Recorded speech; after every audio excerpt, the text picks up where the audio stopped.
Record here, make sure we're recording. Great.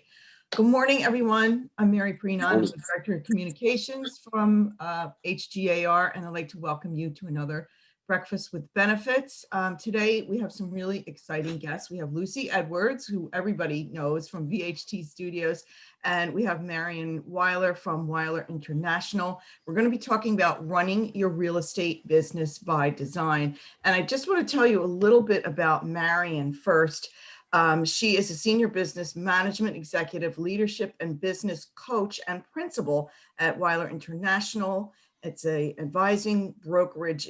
She advises brokerage executive teams and real estate professionals during times of business growth as well as crisis.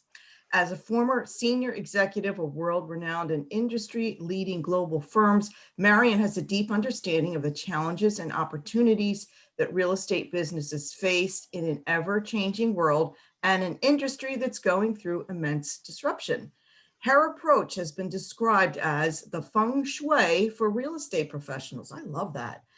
She provides guidance to be more efficient and relevant, elevating leadership skills, identifying opportunities for growth, as well as cost efficiencies and eliminating redundancies. And Marion was also the former marketing director of Coldwell Banker, and she handled all of Connecticut and Westchester. So Marion, I'd like to welcome you, and Lucy both. Thank you for being Thank you so much. Today.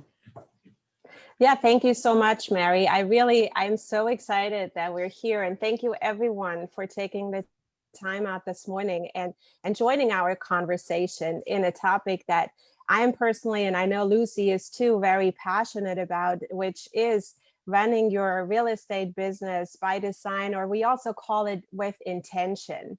And so again, thank you so much for having us. And I have been on the Coldwell Banker side, as Mary has said. So some of you I actually know, and it puts me back in memory of my HGAR times with Westchester. So I'm really excited to be here with you this morning. Now let me, Lucy, do you want to say a couple? You're good? Well, yeah, sure. I just wanted to say again, thank you for joining us today. A lot of you know me from my previous life when I was in sales at Edberg and BZ, VHT, but now George is our area manager and I'm director of client success. And my goal in life is to make sure that every property has professional, intelligent marketing strategy. So I just want to make sure, regardless who you work with, preferably with VHT Studios, of course, but it doesn't matter what company you are hiring, as long as it is professional marketing. So please keep in mind that it's all very important. The photography, the videos, everything is extremely important, and it has to be done right. So that's about it. And we can just begin on designing our business. Yeah, so let's dive in here. So you might wonder when you read that title, what does that even mean? Running your real estate business by design, or running your real estate business with intention. And so working within the real estate industry for many years now, previously Coldwell Banker, and then latest with Sotheby's International Realty, there are a few very common challenges that we see when we're talking to clients, when we're talking to real estate professionals, and that's agents, it's team leaders, it's office managers, it's even the executive level that I'm working with. So these three common challenges that we keep seeing is, the first one is that running a real estate business is just so highly fast-paced and what seems in the moment. And so when I'm talking to real estate professionals, it seems like there are always emergencies. There's always something coming up. Clients need this, the home buyer needs that, the home seller needs whatever. The agents are running in and they need something and they need it right away. So it's a very fast-paced environment, perhaps even more so than some other industries.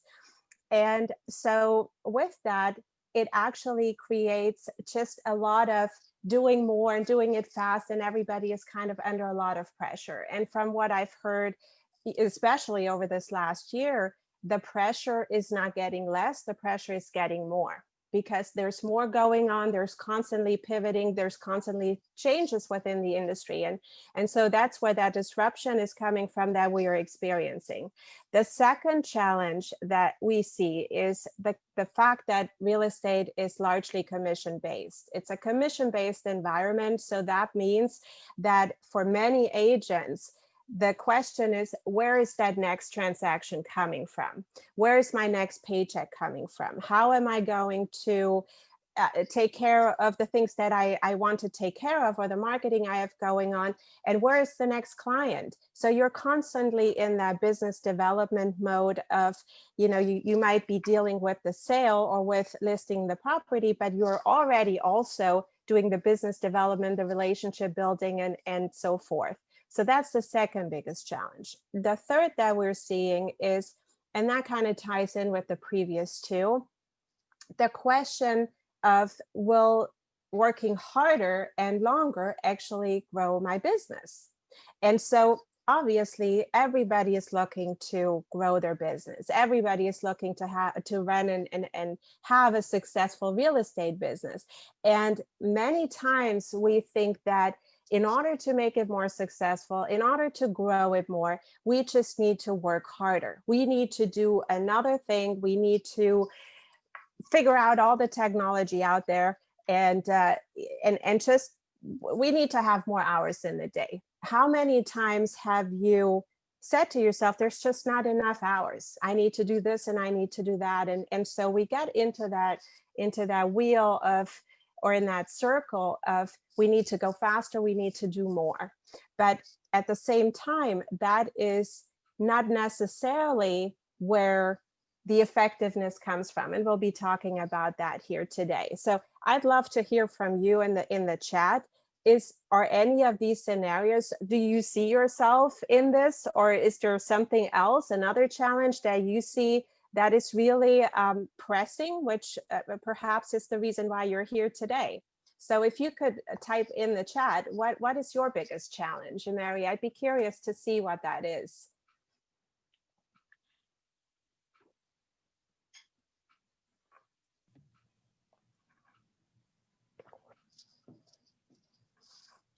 I don't see anything yet. I'm sure Okay. people do have challenges. But So maybe we can go to the next. Yeah, so maybe we just hit them here.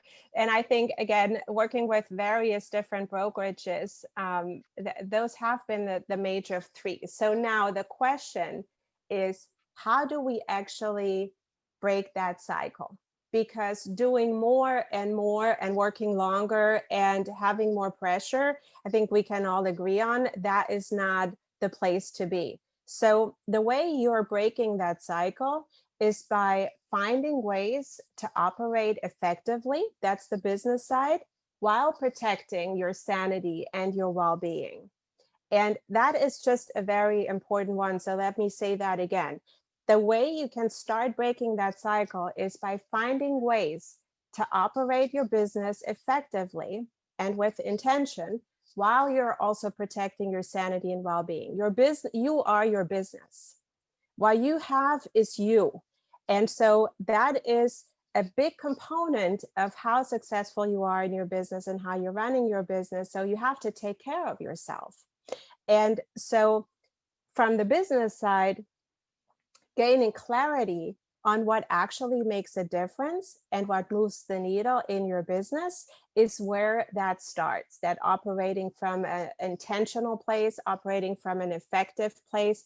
Before you gain that clarity, you don't know what really makes a difference or what moves the needle. So we find ourselves in that scenario of just trying to do all kinds of different things without a clear direction, without a real focus. And so, yes, we're busy, we're doing more, but is that doing more really bringing the result that you're looking for? And that is where running your business with intention by planning and by optimizing your business is coming in. Marion, we did have a couple of comments. We have one who is a person who is working on long-term goals when putting out fires, and someone else is saying finding the time to manage social media. So So I think Yeah. that's pretty common for a lot of people. Yeah, we'll go into the business planning aspect of it because there will be a slide addressing that. So I'll table that for now, if that's okay, because that is a common question and really something that's holding people back. So we will address that.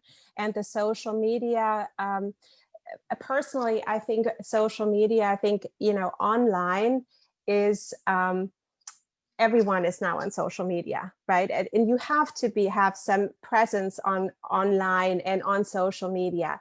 But I would also say that sometimes we forget to take the online offline, right? Just by having more likes, by having more comments, by, we're posting something, that doesn't always indicate connection, interest, success. So I think while, again, I don't want to diminish the role and importance of social media, and most offices, if you're an agent affiliated with a brokerage, they have certain resources. So it's certainly something important, but I'd also say make sure that you're taking those conversations offline, that it doesn't just all live on that online front.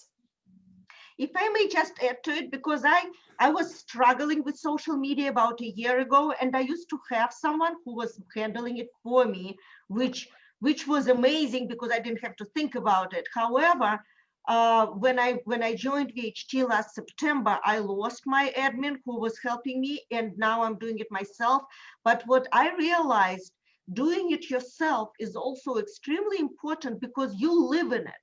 All my contacts and all my friends and my colleagues and my clients, they all on social media. So now I know who just moved to another company, or who just got a promotion, or who had a birthday or anniversary, or their children had birthdays. So that is, by hiring someone, it's great. However, you have to swim in it yourself, or you will not be successful with your social media. So I personally, who is, I'm not at the age where I can just be that comfortable with social media. I'm still struggling with a lot of it.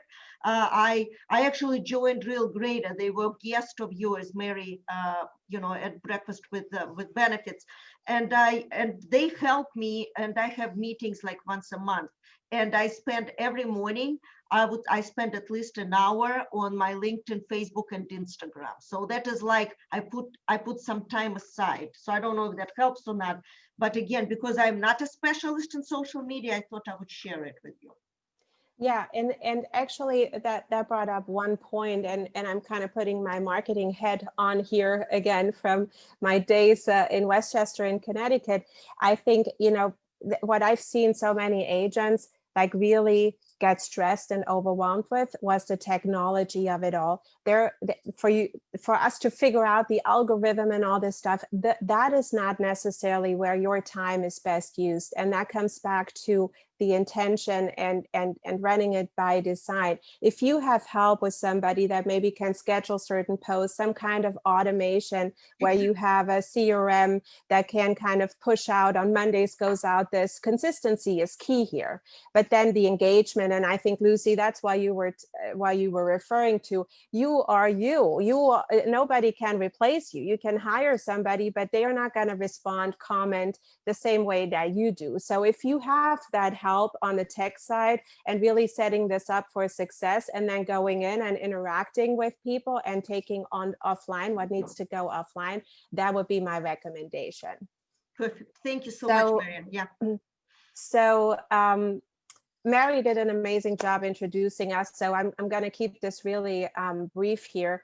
You know my name, Marian Weiler. I launched my own business consulting firm last year, like literally a month before COVID. And I specialize in business management and leadership development. So primarily on the executive management level, but of course that triggers through the entire organization, through the offices and down throughout the agents. So most recently, I've been with Sotheby's International Realty, one of the largest affiliates in New York.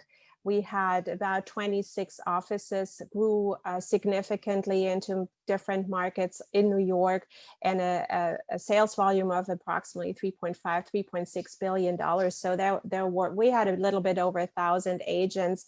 And prior to that experience, as Mary said, I managed 50-something offices for Coldwell Banker in Connecticut and Westchester County. So I've literally worked with thousands of agents, and there are certain patterns that are coming up that are, very similar. So I'm very passionate about finding better ways and helping people and helping agents and helping managers and executive teams to kind of align and navigate through this industry, that we are finding just very exciting, interesting, disruptive, whatever word you want to say there. So that's a little bit about me and my background, so you know who you're speaking to here.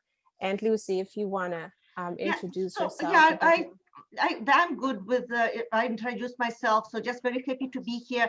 I do have my own lunch with Lucy, my talk show on second and fourth Wednesday of the month.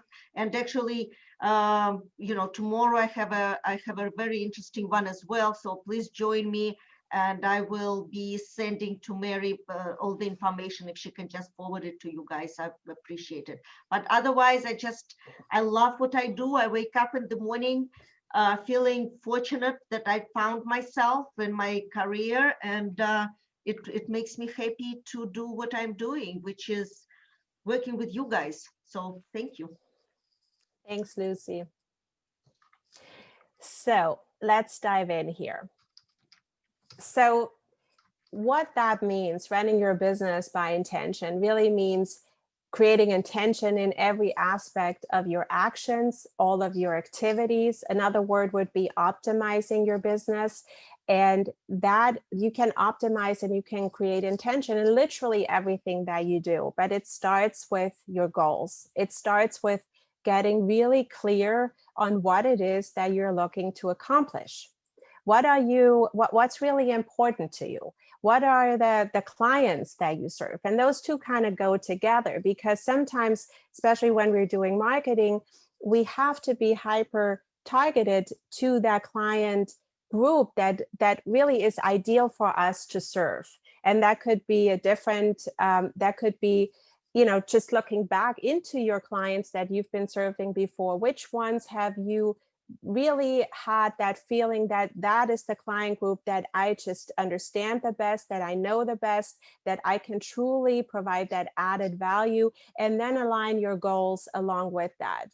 So once you're clear on the bigger picture of like, what is it that you're looking to accomplish and who are the clients that you best serve, then you can start looking at the strategies and the marketing activities. And I think sometimes we get that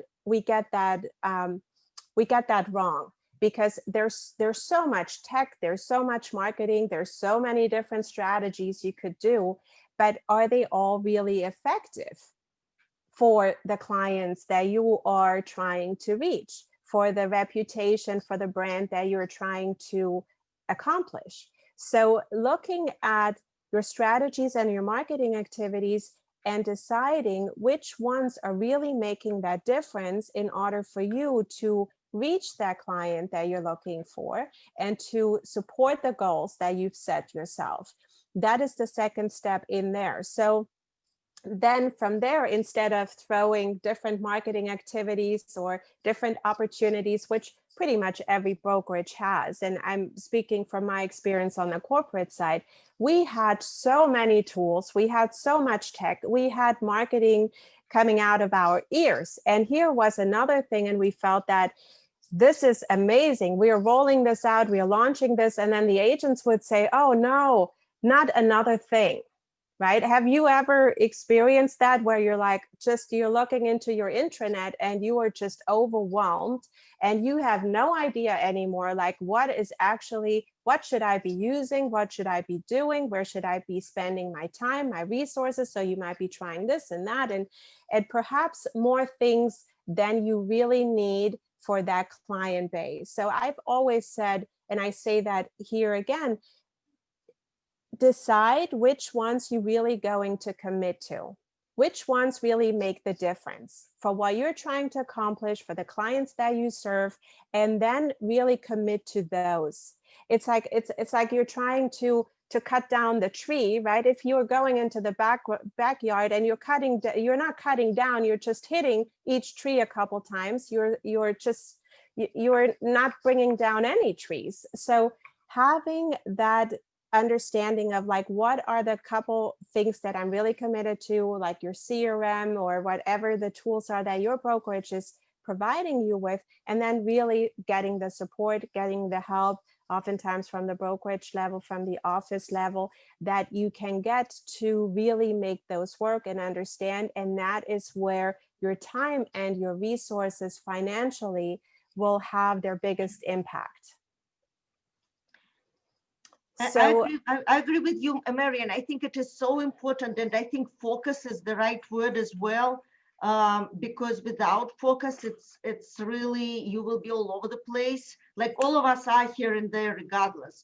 But I think by having a strategy on a daily basis, that would really be helpful. So yeah, thank you, Lucy. So I just wanted to, I've alluded to this before, but let me just bring this all together, what the benefits are of running an intentional business and actually planning. Sometimes we think it's like, it's monetary, right? It's profitability, of course, bigger margins, because you're not wasting money on things that don't work, that perhaps, are just not for the audience you're trying to reach, or the messaging is not for the audience you're trying to reach. So the profitability and bigger margin, of course, that is a big component of this. But the other part, and that comes back to your own well-being, your own sanity, you will have a much more laser focused approach for your time, for resources and energy. And that actually, again, goes way beyond the cost-effective ways to run your business, but it actually preserves your mental energy. You can show up differently to what you do versus being overwhelmed, being stressed, and being under all this pressure. And that's the place where you set up for future growth.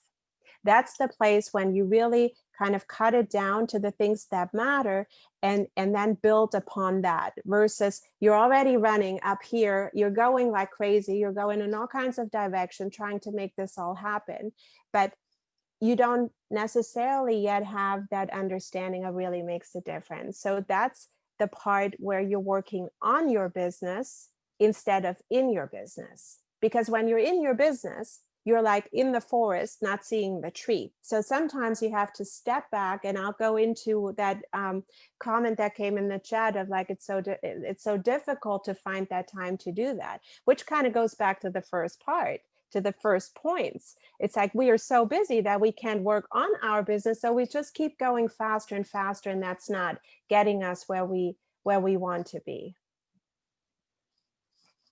So now the question is, if there are so many benefits, why isn't there more planning? And working with thousands of agents, literally, and Lucy as well, the four biggest ones that we found, which by the way are all counterproductive, are that fear of commitment, the fear of like putting it down, the fear of, now I've said this, maybe I've even communicated this with another agent or with the manager, and now I have to stick with this. And if I don't stick with it, then I'm going to fail, right? I'm going to fail, and this all is going to be a failure, which is the second point. We don't want to fail. We don't want to have that feeling like we put something together and now we're not going by it, or we've spent the time and it just doesn't work, or we didn't do it right, or whatever the case might be. The third one, which is an interesting one, feeling that level of restriction, right? Now I put this down, now I need to do these things, right? And I don't need another thing that I need to do because I'm already so busy. And the fourth thing, which is actually just not knowing how, right? How do I put a business plan together? Where do I start? And we'll go into that. But I just want you to see that all of these reasons that are some of the common reasons why there isn't more planning within the industry is exactly that. And they're all holding you back. And they're adding to that feeling of overwhelm. So I'd be curious if you see yourself in any of these here. I'd be curious if you would share with us in the chat, what is the reason why, if you haven't done the planning, if you've done the planning, that's wonderful. But if you haven't done the planning, I'd be curious to hear what is holding you back. While you guys are writing, I would like to add about the commitment. I strongly believe in marketing strategy. And like I said, it was always between the lines and upfront that professional photography is extremely important, and so is video and other products that really is investment in yourself. Every time you call your company that you work with and you place an order for photos and floor plans and whatever else, it's not just for that listing, it's for your tomorrow, it's your investment. So you are committed in the professional marketing strategy for every property, and that is a very big commitment because it's also financial commitment. It's not just your time, but it is also a financial commitment. So I invite you to consider putting it on your commitment list as putting aside for every property a certain amount of money and efforts to create that strategy. So I would really like to, and then if any of you interested in how I look at listings, and I actually have a lot of phone calls where someone calls me saying, hey, my manager told me to call you because whatever you are proposing is going to come.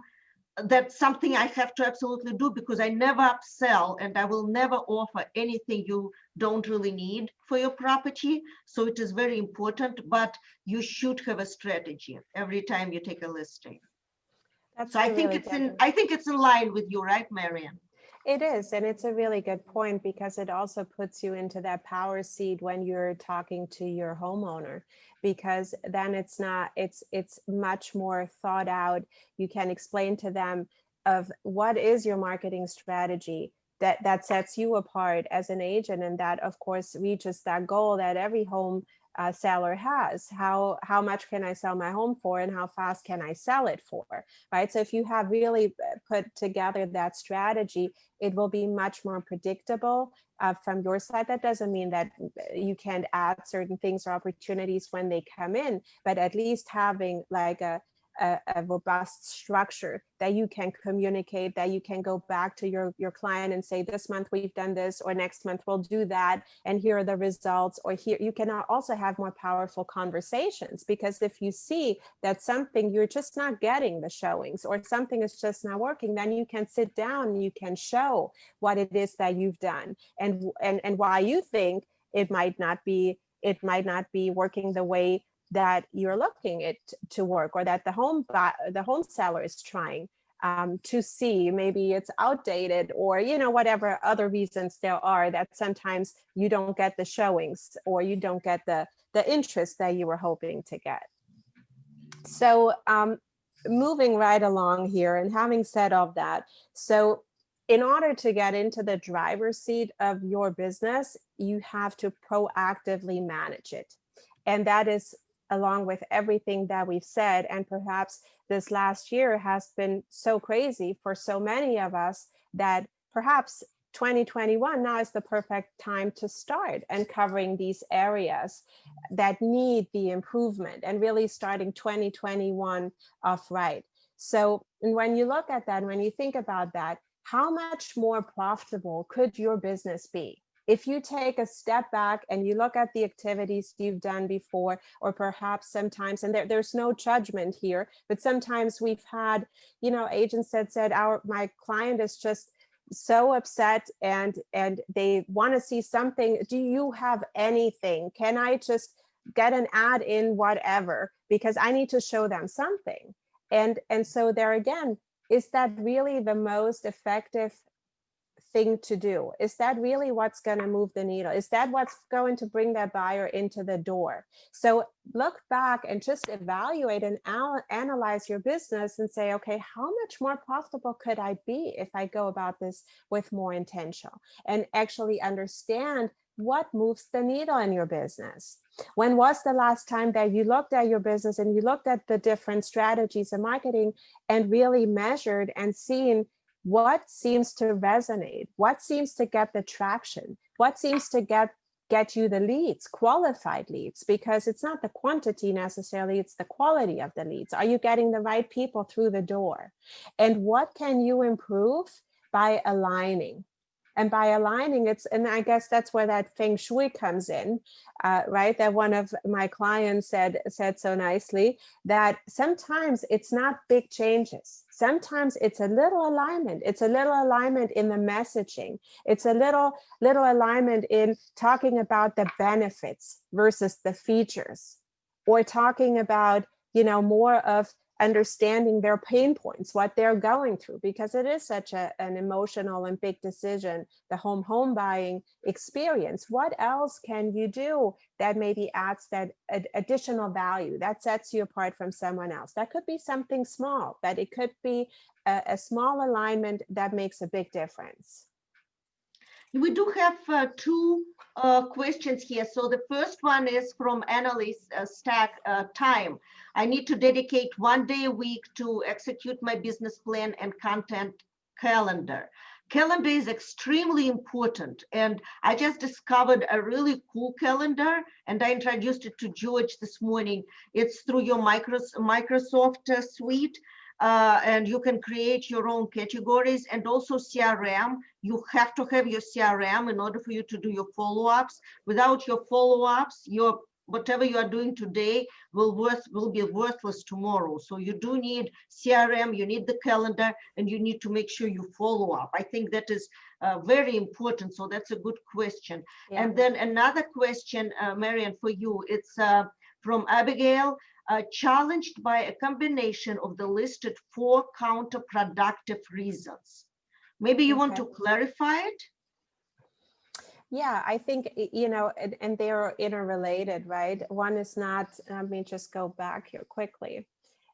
They're related, right? We are committing, but we're also then, what if we don't know how? What if we're doing this, but it just doesn't work, right? Or what if we run out of time and we're gonna feel restricted, now we add to the overwhelm. So they all kind of go together. And I'll give you in a future slide, like a starting point, like where can you start? And I think that will take that fear away, or perhaps will help clarify of like where you actually start. Because sometimes we make this so big that we don't start because it's so big. And really what we need to do is start with one step.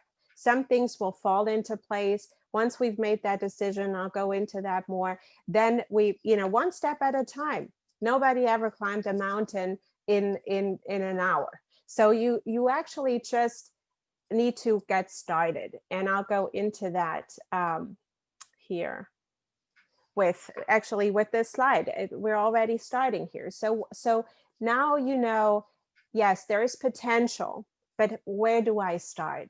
And I think as simple as that sounds, sometimes we just need to make a conscious decision that we are going to start, right? Because without that decision, if we're like, oh yeah, maybe I have time next week, or maybe not, maybe in a month, right? I'll see how it goes. Well, there's nothing usually that comes from that place. We have to make somewhat of a powerful decision to say, yes, this can make a difference in my business, and I make a decision to start this. I'm putting my commitment in writing. I am going to maybe even let my office manager know, or whoever I feel could be an accountability partner, or somebody that can, where I'm not feeling like I'm in this all alone. And then I start really small.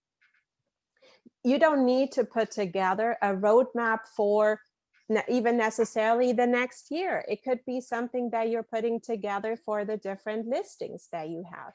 Really starting small with like even a 1-pager, 2-pager. And I'll tell you what I believe should be in there, the key components that you that you want to have part of that, but it adds a new level of accountability. And the other part, which is beautiful, it adds a sense of accomplishment. Because now when you start getting results, you see, oh yeah, I'm doing this. It actually resonates with my clients. I'm getting more leads. I am being more cost effective. And even if there are small wins, you get that sense of accomplishment, and that takes away some of that overwhelm, and it actually fuels you to do more of it. And so that's where the ball starts rolling. So what do you want to consider to get started? You want to consider some quantifying goals. And we talked about that a minute ago. You have to know what it is that you are trying to accomplish.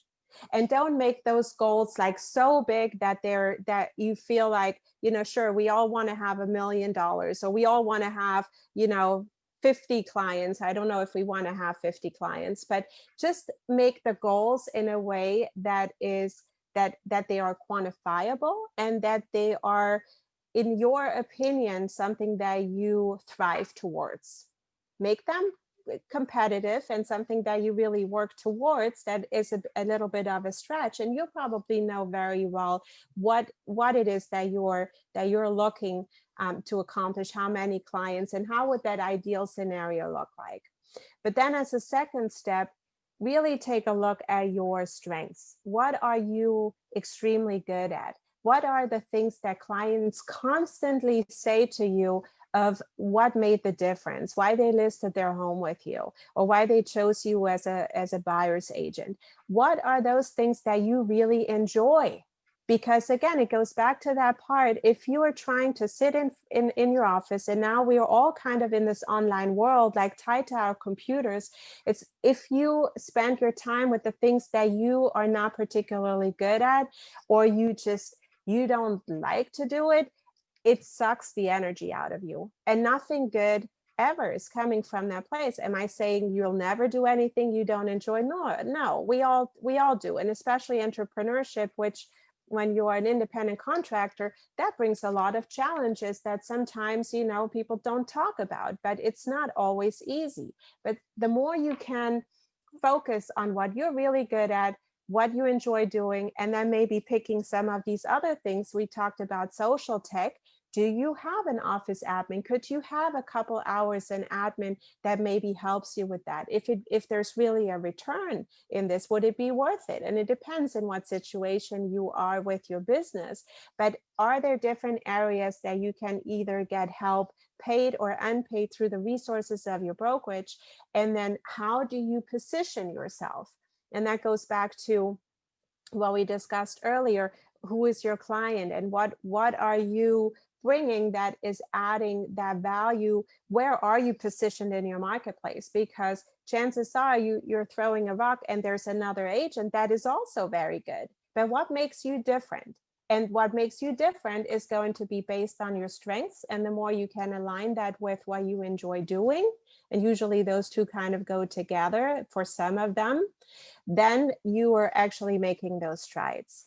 So of course, the client group, we briefly talked about that. Really identify who that ideal client is.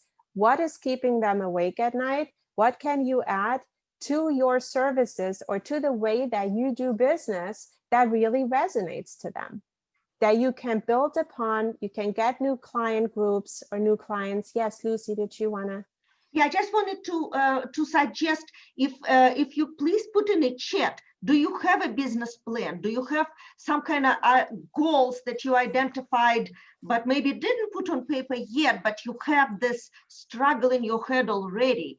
And Marian can take it to step 2 and help you on one-on-one basis. But for now, I would love to know if any of you have the business plan or goals or some kind of planning for 2021. Please put it in the chat. So maybe I'll keep going here until we see, unless Mary, do we already have someone in the chat? No, not yet. Okay. All right. So once we've identified these 3 bullets here, that's the time when we can start thinking about strategies. Because if we go into strategies before we are clear on these other 3, you are throwing things against the wall and you're looking for things to stick. And so that's the strategies, but also, of course, the action steps, right? What are the implementations? So now you have strategies, that's all great, but until we get into action, nothing is going to happen, right? We know what we're trying to accomplish. How are we going to accomplish that? So, and with that, of course, we're having a time frame. Everything is not happening overnight. There's a little bit, especially if you're building a reputation, or maybe you're looking to get more into the luxury market, or you're getting more into XYZ client group. There's a time frame, and perhaps sometimes longer than in other areas that you're working in, that you have to just realistically take a look at and see how can you build upon that. And then all of these things roll up into a budget. And again, it's very likely that this budget might be changing throughout the year. That happens on every level. That happens on the executive level too. You have a structure of budget, and then, you know, some things come up, or this needs to be reallocated or whatnot, but that's okay. You have a starting point, and you know what you're dealing with, that you can go out to your homeowners and you can say, here is what I have planned for this and that reason. So what that does, it's actually a loop which goes back into that being in a powerful state and showing up in a powerful state, is you'll start seeing progress. And when you see progress, your emotions and your feelings are positive. So you can take that into more of a purposeful and more in a directed action, and that is moving you closer to achieving your goals. Is that first year, maybe you're not reaching that ambitious goal right away, but you're moving closer towards it. And all of that comes through action that's coming from an intentional place, and that you are in that driver's seat. So, Lucy, did you want to add anything here? Well, it's this, just repeating the same thing. Strategies are important, and again, coming back to budgets, and you spoke about the budget. I think it is very important to have budget for everything. Just like you have budget for your household, you know what you have to pay for your mortgage or your rent and your groceries and everything else. Please put money aside for conferences, for education, which is also very important. We talk about marketing strategy, we talk about professional photography, but you have to educate yourself, and you have to, like right now, we are lucky that a lot of conferences are free, but eventually you'll have to start paying. So put something aside and make sure that is one of your goals, is the goal to educate yourself and to be on top of all the information that it's out there. And action steps that Marian was talking about, I think it's also important. Just like she said, you have to start small. Without just opening a book, you will never read it. So if you do that, and if you take small steps towards your goals, that would be amazing. And unfortunately, no one is sharing their thoughts on their goals.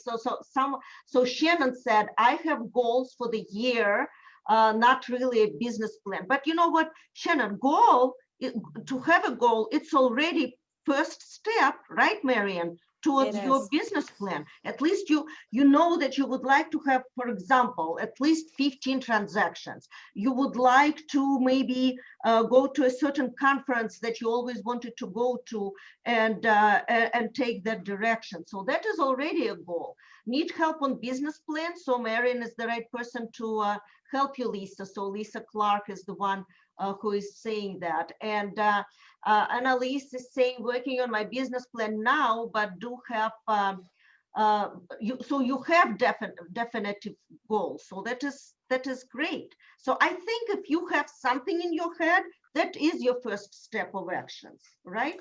It is. And sometimes we just need to get that what's in our head onto a piece of paper. Right? It's like sometimes we think, oh, I know what I want. And then when I start putting a paper in front of me and actually trying to start downloading what's in there, then it's like, oh wait, does this really make sense? That's when the thinking starts happening, and that's where you're actually putting something together that you can go after in a much more intentional way. So that's why I really would encourage you that even if you know your goals in your head, put them down in writing, put them down in front of you and take a look. Does that really still make sense? Or what are you going to focus on? So that's these are the first steps, or the things that I would recommend you consider with that. So now, before you start that work, I would highly recommend that you're looking at what differentiates your business. And again, the strengths, these are a couple of questions you can ask yourselves. What are your own strengths? But also don't forget, many of you have a brokerage that's behind, that is giving you that wind in the sail.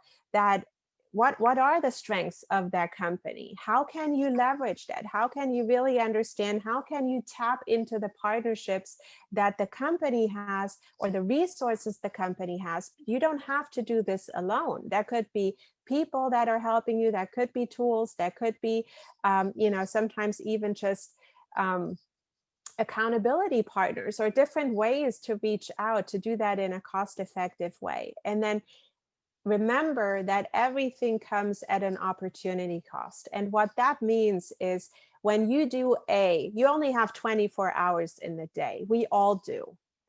So understanding what you're spending your time on, when you do A, you might not have time to do B. Maybe you still have time to do B, but you might not have time to do C. So really get intentional about, okay, is that the best use of my time right now? And that kind of also brings me back to social media, I think we're all guilty of that. And how much time are we spending scrolling down different listings? Then we see other agents, we see other people, we get sucked into whatever article, something we find interesting. And before you know it, if you don't put like a frame around this, before you know it, you spend more time than not on whatever random, and there are so many out there. And now the new one, Clubhouse, I heard a podcast the other day where one agent said, oh, I'm slightly addicted. I'm spending 6 hours a day in Clubhouse. Well, it's all great to be part of conversations. It's great to kind of inform yourself. But when it takes on new dimensions of that, I would classify more of just wasting time. And the other part of that is that sometimes we see others and they are so successful. They seem to have it all together. They are having this beautiful listing. They're having another client. It's going to put you in a place where you're feeling bad about yourself. And I think that is that social media trap sometimes, where it all looks so glamorous and out there, or into conversations and whatever disagreements over. There are so many different topics we can get over disagreements, but just remember that everything you do comes at an opportunity cost, because if you do one, you might not be doing the next. So that's where you start being intentional versus being reactionary, reacting to the client that comes and says, what have you done for me? I need you to do something else. Get me in some whatever magazine. Now you are intentional, you're getting ahead of that. And you have this planned out in a way that you can actually communicate it. And that will also give you much more confidence when you're having these conversations, because it's not just randomly selected out of a stressful, under pressure situation, but you thought this through.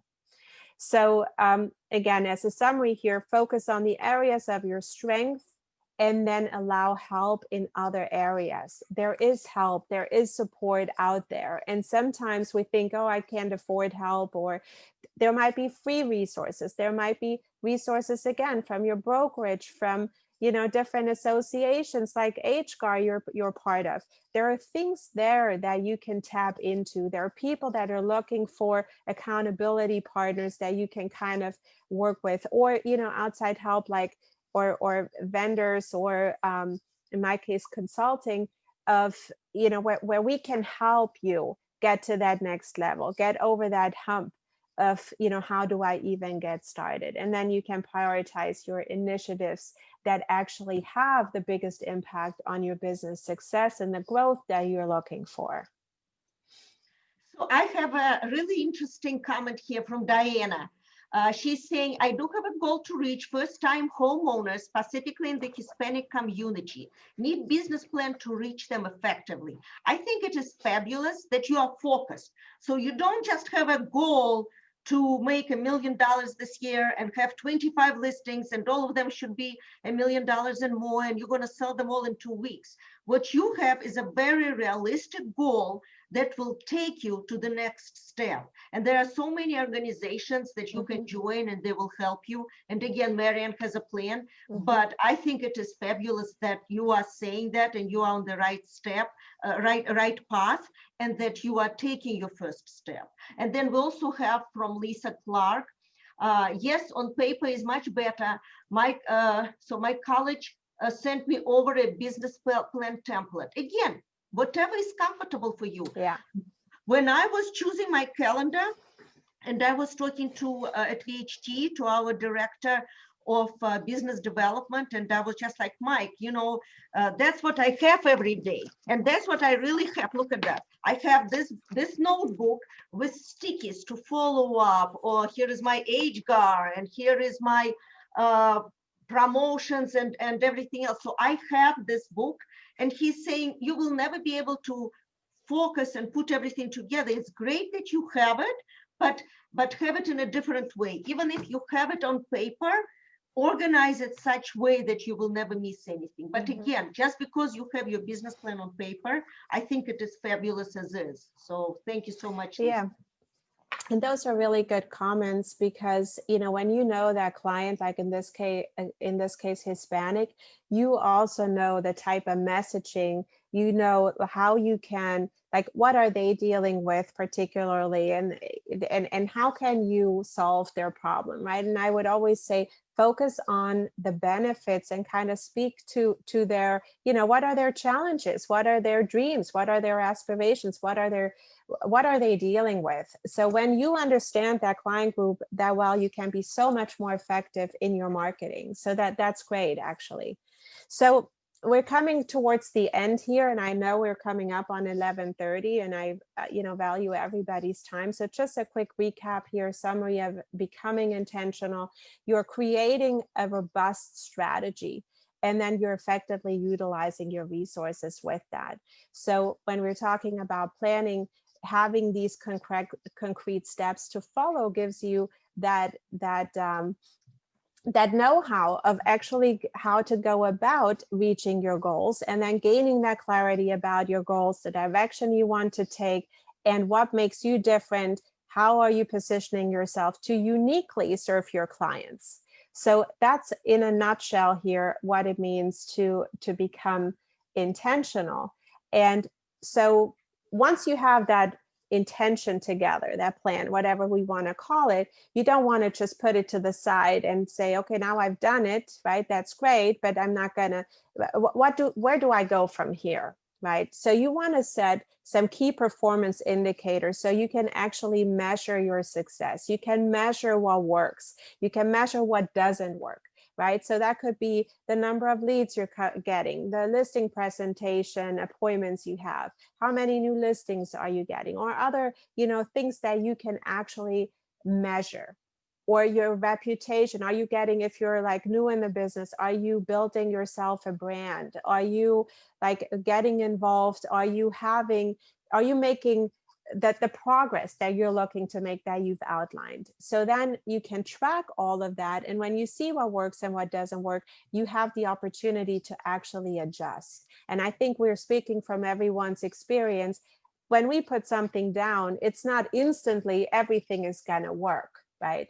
I think getting realistic about the fact that there will be moments when you need to adjust something. You see something is not working, then let's try something else. And that's all part of entrepreneurship too, right? It doesn't come with a manual. It doesn't come with something that says, if you follow step 1, 2, and 3, you will be super successful, right? It doesn't go that way. So you have to understand or get your mind wrapped around the fact that yes, this business plan as it stands on in January today is likely not going to look exactly the same in April.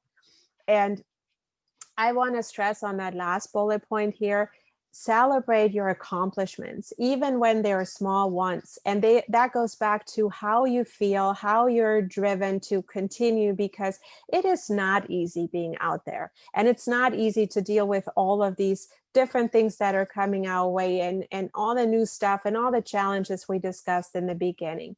If you have a little accomplishment, even though we tend to then just move right along and go to the next thing, right? Because we're so busy and this is, not worth mentioning, celebrate them. Consciously celebrate the little accomplishments, as small as they might be, because they are a reflection of forward moving. And that will give you the fuel to continue going and actually getting closer to that place of where you want to be. So, we have a comment here as well from Michelle. As a broker in Westchester County area for 25 years, I have watched closely the wheelhouse of marketing. Smaller brokerages need more support. A business plan is helpful, but collaboration is a much more appealing intention. I totally agree with you. That's why at VHT Studios and at Edberg before, we always worked with all brokerages, and we would always work with them. What can you do to improve your strategy, to improve your lifestyle for the agents, that they don't have to run around like Marian is saying, but be focused. So, and now Marian is coming up with a really great direction, right? And some you have a whole program that can really help you and help the small brokerages. Yeah, I, because of what, and that was a great comment, because of that, I am working with office teams or brokerages to help their agents and their regions, like really getting a handle on that, because sometimes doing it on your own, you need support. And not just how to do it, but kind of getting you on it, having somebody to maybe run an idea by, to say, okay, I think this makes sense, but what do you think, right? Some level of coaching through this process to really unleash what might be in there. So having, and if that is something of interest to you, then I would be happy to do that for your brokerage specifically, or come in and do another training, or we can discuss, and you can reach out to me how I can help you in that. This program that you see here on the screen is actually one that was a result of COVID. That was literally, I launched this program because I saw that so many agents, and I'm working with agents around really all of the US. So I've seen that a lot of them were struggling really getting an understanding of what their financial picture was looking like, and how they can maybe how they can transform their business and really understand what services they should be, or how they can pivot right through this environment. And so if that is something that you find yourself in, and you just feel like you have to do a deep dive on what that looks like for your business and how you can stabilize it and actually transform it towards a growth, there's more information on my website, WapplerInternational.com. But also, of course, you can reach out to me directly. And a few Risk Media and Inman News, they were actually writing about this program because it is a resource, like a business strategy for specifically for these times that we are finding ourselves in. So I'd be happy to answer questions there, or you can find more information on the website. And I know, Lucy, you have lunch with Lucy, which is fabulous. I'll let you talk about that.